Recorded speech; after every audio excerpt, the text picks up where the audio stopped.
नारी शक्ति में भी नारी सुरक्षित नहीं है। कौन सी नारी सुरक्षित नहीं है। नाली? अच्छा, नारी सुरक्षा। नालियाँ सुरक्षित नहीं है। अच्छा। सब भरा हुआ रहता है। सरकार तो अभी के फिर भी नारी ਤੁਸੀਂ ਜਦ ਵੀ ਆਉਂਗੇ ਨਗਰ ਨਿਗਮ ਚ ਤਾਂ ਉੱਥੇ ਦੇਖੋਗੇ ਮੈਂ ਹੀ ਮਿਲੂੰਗੀ बैठी हुई, कोई और नहीं मिलूगा, क्योंकि सरकार ने मौका दिया है इस बार महिलाओं को कि आगे आओ ते नगर निगम चलाओ। नमस्कार। हरिद्वार जिले की सबसे हॉट सीट रुड़की पर सबकी निगाहें बनी हुई हैं कि यहाँ बाजी किसके हाथ लगने वाली है, या कहें तो शहर की सरकार कौन बनाने वाला है। त्रिकोणीय मुकाबले में कहीं ना कहीं जनता भी अभी तक खामोश है और इसको ब्लाइंड इलेक्शन के तौर पर देख रही है, क्योंकि कोई भी व्यक्ति अभी तक अपने मन की बात मीडिया के माध्यम से नहीं रख रहे हैं और इसीलिए अंदाज़ा लगाना बहुत मुश्किल हो रहा है। लेकिन अभी तक की जो सुर्खियां हैं, मीडिया हैं, उनके माध्यम से क्या कुछ समझ आता है इस रिपोर्ट में हम आपको बताएंगे, ताकि आपको लहर किसकी है ये समझने में थोड़ी आसानी हो। और हमारा कर्तव्य भी बनता है कि हम अपने नज़रिए से अभी तक के जो विश्लेषण हैं वो आप तक पहुंचा सकें।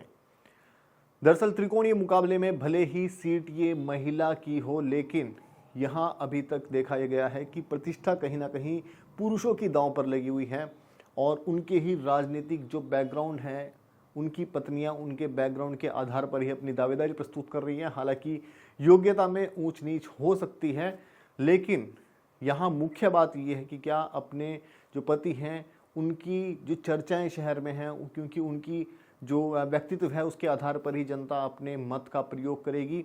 इसलिए हम मुख्य तौर पर उनके पति जो हैं, जो प्रभाव उनका राजनीति में रहा है, ये जिनके बारे में चर्चाएं हो रही हैं, उनके आधार पर इस रिपोर्ट में हम आप तक तमाम बातें पहुंचा रहे हैं। यहाँ देखा गया कि जब टिकट हुआ तो टिकट के बाद जिस तरह के सवाल खड़े हुए, सबसे पहले भारतीय जनता पार्टी से एक चौंकाने वाला नाम सामने निकल कर आया, क्योंकि उन्होंने ना तो मेयर के पद के लिए किसी भी तरह की तैयारी की हुई थी, चुनाव लड़ने की कोई तैयारी नहीं थी। और उसके बाद जब उनका नाम सामने निकल कर आया तो जनता तो हैरान थी ही, लेकिन उनके सामने एक कठिन समस्या ये भी थी कि उन्होंने अभी तक किसी भी तौर पर जनता के बीच वो नहीं गए थे उस तरीके से जिस तरीके से उनको तैयारी करनी चाहिए थी, क्योंकि यहाँ पर सचिन गुप्ता और यशपाल राणा लगातार जनता के बीच में थे और वो चुनाव लड़ने के माहौल भी लगातार बना रहे थे।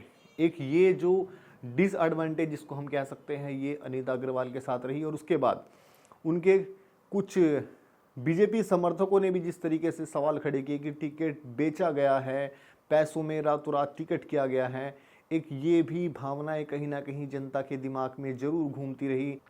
लेकिन अनीता देवी अग्रवाल के साथ अभी तक के चुनावी मौसम में जिस तरह की मीडिया रिपोर्ट्स के माध्यम से बातें सामने निकल कर आ रही हैं, साफ तौर पर यह देखा जा रहा है कि वो इतना बेहतर चुनाव प्रबंधन नहीं कर पा रहे हैं ताकि लोगों में एक बीजेपी के प्रति उतनी ऊर्जा भरी जा सके, या कहें तो उतनी मजबूती के साथ उन योग्यताओं को जनता के सामने रखने में सफल नहीं हो पा रहे हैं। इसलिए कहीं ना कहीं यशपाल राणा जो निर्दलीय प्रत्याशी हैं, जिनका चुनाव चिन्ह जहाज है, और कांग्रेस प्रत्याशी सचिन गुप्ता की धर्मपत्नी जो है जो पूजा गुप्ता, और यशपाल राणा की धर्मपत्नी श्रेष्ठा जो राणा हैं, वो लगातार बीजेपी के जो वोटर्स हैं उसमें अच्छी खासी सेंधमारी कर रहे हैं।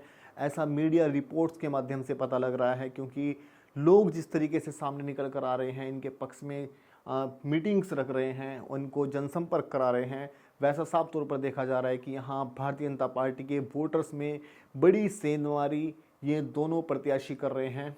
अब देखने वाली बात ये होगी कि क्या मुख्यमंत्री योगी आदित्यनाथ के कार्यक्रम के बाद स्थिति बदलेंगी भारतीय जनता पार्टी के लिए, क्योंकि अभी तक जो है वो बहुत ज़्यादा प्रभावशाली उनका जो पूरा प्रचार है वो नहीं रहा है और उतना चुनावी प्रबंधन उतना मजबूत नहीं दिखाई दिया। वहीं ये बात करें तो कुछ ऐसी क्लिप्स भी वायरल होती रही चुनावी मौसम में जो जनता को सोचने पर मजबूर कर देती हैं, क्योंकि यहाँ महिला जो है वो प्रत्याशी हैं और अनीता देवी अग्रवाल की ये क्लिप जो है जमकर वायरल भी हुई, ताकि जनता इस मूड में अब दिखाई दे रही है कि क्या बोर्ड को चलाने में सक्षम होंगी अनीता देवी अग्रवाल, क्योंकि यहाँ उनको बहुत ज़्यादा जानकारी नहीं दिखाई दे रही है किसी भी तरह की, और वो सवालों से उलझ रही हैं और कहीं ना कहीं उतनी योग्यता लोगों को उनमें नजर नहीं आ रही है। इस तरह की चर्चाएं भी लगातार चल रही हैं। क्या समस्या है शहर की? जल भराव है। कहाँ है जल? जल भराव चारों तरफ सभी जगह है। और क्या नाम है जहाँ जहाँ आपका आवास है वहाँ भी जल सिविल भराव लाइन्स होता है? सिविल है जी। जहाँ आपका आवास है वहाँ भी जल भराव होता है? हाँ जी, चारों तरफ है हमारे सोनालीपुरम में, सब में जगह है। ठीक है, और क्या समस्या है शहर में? और यहाँ पे पार्किंग की समस्या है, पार्किंग की समस्या है। अच्छा। और नारी शक्ति में भी नारी सुरक्षित नहीं है। कौन सी? नारी सुरक्षित नहीं है। नाली? अच्छा, नारी सुरक्षा। नालियाँ सुरक्षित नहीं है। अच्छा। सब भरा हुआ रहता है। सरकार तो आप ही की, फिर भी नारी सुरक्षित नहीं है। सब सरकार आप ही की है देश में, प्रदेश में, फिर भी नारी सब सुरक्षित होएगी नहीं है। सब होएगी। हैं? सब सुरक्षित तो होएगी। सब सुरक्षित तो होएगी। सब सुरक्षित हो जाएगी, अभी नहीं है। है बीबी है। किस कुर्सी पर वो बैठने वाली है, शहर की सरकार चलाने में इन योग्यताओं का तो होना कम से कम ज़रूरी है कि सामान्य मुद्दों की जानकारी, सामान्य योजनाओं की जानकारी उनको हो, ताकि वो मजबूती के साथ, अच्छी जानकारी के साथ वोट चला सकें। लेकिन यहाँ अभी किसी भी तरह का हम ये निष्कर्ष आपको नहीं बता रहे हैं, क्योंकि इस तरह की आम चर्चाएं जो चल रही हैं और जो मीडिया रिपोर्ट्स के माध्यम से सामने निकल कर आ रहा है, वो हम आप तक पहुँचा रहे हैं।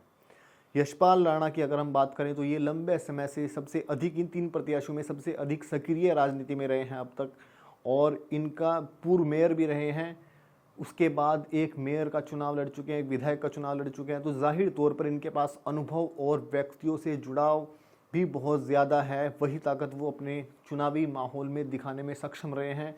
एक इनके साथ सकारात्मक पक्ष इनकी टीम भी रही है, जिस तरीके से वो सोशल मीडिया पर एक्टिव हैं और एक माहौल बनाने में कामयाब रहे हैं। यशपाल राणा की दावेदारी मजबूत इस तौर पर भी देखी जा रही है, और साथ ही साथ मुस्लिम वोटर्स का उनकी तरफ बड़ा रुझान देखने को मिल रहा है। इसको नकारा नहीं जा सकता है।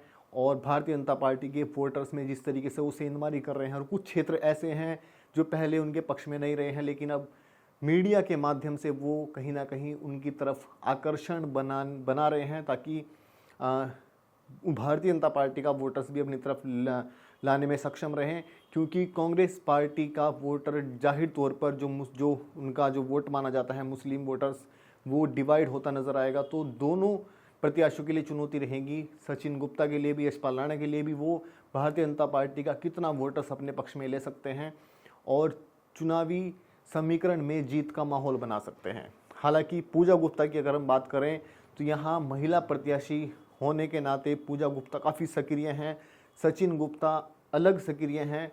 हालांकि पूजा गुप्ता की योग्यताएं कुछ साफ तौर पर देखी जा रही हैं कि वो कहीं ना कहीं बड़ी ही सक्षम दिखाई दे रही हैं, लोगों को फेस करने में, जन सुनवाई में, जनसंपर्क में काफ़ी मजबूती के साथ वो कमान संभाले हुए हैं। ਤੁਸੀਂ ਜਦ ਵੀ ਆਓਗੇ ਨਗਰ ਨਿਗਮ ਚ ਤਾਂ ਉੱਥੇ ਦੇਖੋਗੇ ਮੈਂ ਹੀ ਮਿਲੂੰਗੀ बैठी हुई, कोई और नहीं मिलूगा। क्योंकि सरकार ने मौका दिता इस बार महिलाओं ਨੂੰ कि ਅੱਗੇ आओ ਤੇ ਨਗਰ ਨਿਗਮ ਚਲਾਓ। जब ਆਪਾਂ ਇੱਕ ਘਰ ਚਲਾ ਸਕਦੇ, ਦੂਜੇ ਘਰ ਨੂੰ ਚਲਾ ਸਕਦੇ ਹਾਂ, ਤਾਂ ਆਪਾਂ ਨਗਰ ਨਿਗਮ ਵੀ ਚਲਾ ਸਕਦੇ ਹਾਂ। ਉਹ ਵੀ ਤਾਂ ਆਪਣਾ ਪਰਿਵਾਰ ਹੀ ਹੈ कि नहीं है? बिल्कुल है। ਜੇ ਹੁਣ ਆਪਾਂ ਨੂੰ ਮੌਕਾ ਮਿਲੇ ਤਾਂ ਆਪਾਂ ਅੱਗੇ ਵਧਣਾ ਹੈ ਤੇ ਆਪਾਂ ਸਭ ਨੇ ਮਿਲ ਕੇ ਇੱਕ ਹੋ ਕੇ ਵੋਟ ਕਰਨੀ ਹੈ ਮੈਨੂੰ ਤੇ ਮੈਨੂੰ ਆਪਣਾ ਸਮਰਥਨ ਦੇਣਾ ਹੈ। ਜੇ ਆਪਾਂ ਇੱਕ ਹੋ ਗਏ ਤਾਂ ਕੋਈ ਆਪਾਂ ਨੂੰ ਪਿੱਛੇ ਨਹੀਂ ਛੱਡ ਸਕਦਾ ਤੇ ਆਪਾਂ ਸਭ ਨੂੰ ਦਿਖਾ ਦੇਣਾ ਹੈ ਕਿ ਸਾਡੀ ਇੱਕਤਾ ਸਾਨੂੰ ਅੱਗੇ ਵਧਾਉਂਦੀ ਹੈ, ਸਾਨੂੰ ਪਿੱਛੇ ਨਹੀਂ ਕਰਦੀ। ਤੇ ਮੈਂ ਸਭ ਤੋਂ ਆਖਿਰ ਇਹੀ ਕਹੂੰਗੀ ਕਿ 23 ਜਨਵਰੀ ਦਿਨ ਵੀਰਵਾਰ ਵਾਲੇ ਦਿਨ ਆਪਾਂ ਸਭ ਨੇ ਵੋਟਾਂ ਪਾਉਣ ਜਾਣਾ ਹੈ, ਛੁੱਟੀ ਨਹੀਂ ਮਾਰਨੀ ਤੇ ਵੋਟਾਂ ਇੰਨੀਆਂ ਪਾਉਣੀਆਂ ਹੈ ਕਿ ਇਤਿਹਾਸ ਰਚ ਦੇਣਾ ਹੈ ਕਿ ਗੁਰੂ ਜੀ ਵੀ ਕਹਿਣ ਗੁਰੂ ਘਰ ਆ ਕੇ ਸਮਰਥਨ ਮੰਗਿਆ ਸੀ ਤਾਂ ਉਹਨਾਂ ਨੇ ਇੰਨੀ ਵੋਟਾਂ ਪਾਈਆਂ ਕਿ ਜਿੱਤ ਦਾ ਸਿਹਰਾ ਮੇਰੇ ਸਿਰੇ ਬਣਤਾ। ਮੈਂ ਤੁਹਾਡਾ ਬਹੁਤ ਬਹੁਤ ਆਭਾਰੀ ਹਾਂ ਤੇ ਤੁਸੀਂ ਮੈਨੂੰ ਸੁਣਿਆ ਤੇ ਮੇਰਾ ਸਮਰਥਨ ਮੈਨੂੰ ਕਰੋਗੇ, ਮੈਂ ਤੁਹਾਡਾ ਆਹੀ आशा करती हूँ।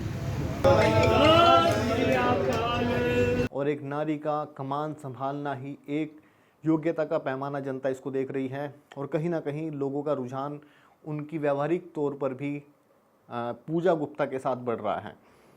लेकिन यहाँ डिसाइड जो करने वाला है वो मुस्लिम वोटर्स इस बार कुंजी माना जा रहा है इस पूरे माहौल में शहर की सरकार की। इसलिए अभी तक ये बिल्कुल भी आकलन नहीं किया जा सकता है कि मुस्लिम वोटर्स का रुझान ज़्यादा किस प्रत्याशी की तरफ रहेगा।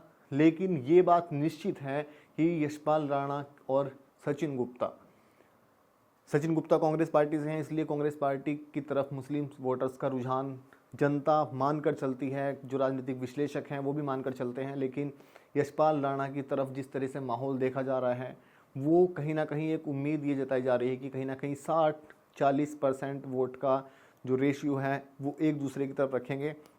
यानी कि या तो 40% सचिन गुप्ता की तरफ जा सकता है मुस्लिम, या 60% जा सकता है, या 60% यशपाल राणा की तरफ जा सकता है और 40% सचिन गुप्ता की। कुछ भी संभावना इस तरफ हो सकती हैं, वो चुनाव में आगे के कुछ दिनों में पता लगेगा, लेकिन अभी तक की जो स्थिति है वो कुछ यही सच्चाई बयां करती है। हालांकि अब देखने वाली बात ये होगी कि बाकी बचे दिनों में कितनी जान भारतीय जनता पार्टी के जो खेमा है वो लगा सकता है अनिता देवी अग्रवाल, जो ललित मोहन अग्रवाल की जो धर्मपत्नी हैं, कितनी ताकत के साथ चुनावी मैदान में उतरेंगी। योगी आदित्यनाथ की रैली के बाद खासतौर पर जिस अंतर को वो दिखा पाएंगी, जिस दमखम को वो दिखा पाएंगी, उस पर भी सबकी निगाहें बनी हुई हैं। हालांकि भारतीय जनता पार्टी को किसी भी मायने में कमज़ोर नहीं माना जा सकता है। वहीं सोशल मीडिया पर इनकी टीमें भी अलग से जोर आजमाइश कर रही हैं। सोशल मीडिया पर माहौल बनाने में यशपाल राणा अभी तक काफ़ी सक्षम दिखाई दिए हैं, लेकिन हकीकत कई बार उससे कुछ उलट हो जाती है। माहौल जो लोगों को नज़र आ रहा है वो किसी भी तरफ मुड़ने की आशंकाएं रहती हैं। सचिन गुप्ता की तरफ से स्टार प्रचारक हरीश रावत, यशपाल आर्य, तमाम बड़े दिग्गज नेता मैदान में आ रहे हैं। वहीं भारतीय जनता पार्टी की बात करें तो स्वामी अतीश्वरानंद लगातार कोशिश कर रहे हैं, तमाम मीटिंग्स कर रहे हैं ताकि भारतीय जनता पार्टी का माहौल बनाया जा सके, लेकिन अभी भी माहौल बहुत दिलचस्प है। अभी ब्लाइंड इलेक्शंस हैं, किसी को ये नहीं पता चल पा रहा है कि क्या किसका पलड़ा भारी है, किसका पलड़ा हल्का है। त्रिकोणीय मुकाबले में ऐसी तमाम खबरें, तमाम जानकारी हम आप तक पहुंचाते रहेंगे। बाकी के दिनें बहुत महत्वपूर्ण हैं, किस तरफ चुनाया जाएगा, किस तरफ नहीं जाएगा। आपकी क्या प्रतिक्रिया है, आप भी कमेंट बॉक्स में हम तक साझा जरूर करें, ताकि हम सटीक विश्लेषण कर सकें, एक माहौल भांपने की कोशिश कर सकें और एक सही समझ के साथ एक विस्तृत रिपोर्ट आप तक पहुंचा सके। आपका बहुत बहुत शुक्रिया। मेरा नाम है हर्षवर्धन, आप देख रहे हैं city scoop Uttarakhand. Thank you.